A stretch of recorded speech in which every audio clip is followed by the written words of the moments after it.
Une salle du palais impérial de Constantinople. Honoria, le palais impérial de Constantinople est agité par la nouvelle de la mort de l'impératrice Hungarka.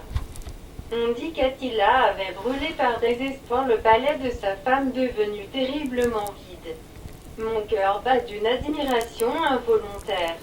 Attila est non seulement un élu de Dieu qui a reçu l'épée d'or divine, mais il est encore capable d'un grand amour. Comme moi-même, il est le fondateur du nouvel empire victorieux. Je suis une princesse ayant droit sur le trône de l'empire ancien et prestigieux qui a été privé du titre d'Augusta par suite des intrigues d'Essius.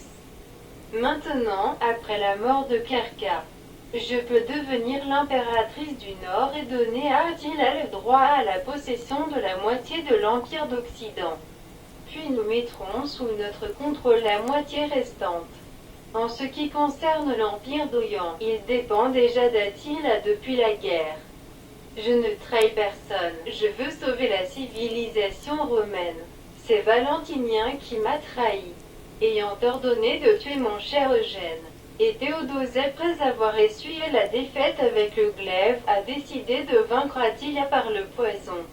Quelle lâcheté! Avec quelle intelligence et habileté il a été remis à sa place et ridiculisé par Attila. Tout le monde a été frappé par la déclaration des ambassadeurs d'Attila. Théodose est le fils d'un père illustré respectable. Attila descend aussi d'une noble famille et il a soutenu par ses actions la dignité que son père Munzuk lui a transmise. Mais Théodose s'est rendu indigne du rang de ses ancêtres, en consentant à payer un tribut honteux, il se fait son vassal. Il doit donc respecter celui que les capacités et la chance ont placé au-dessus de lui, et non pas comme un esclave perfide conspiré contre la vie de son maître.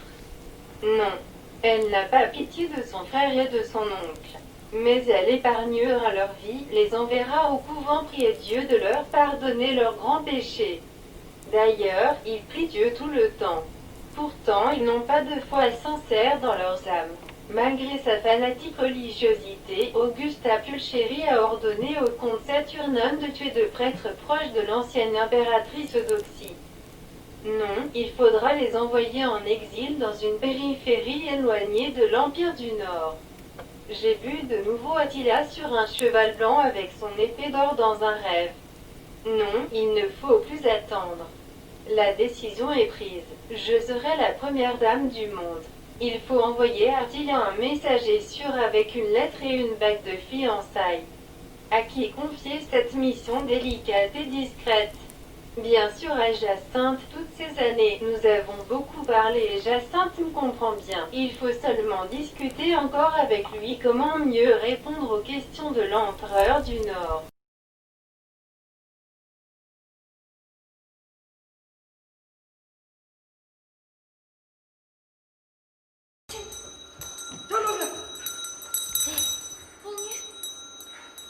Жер сілкінді.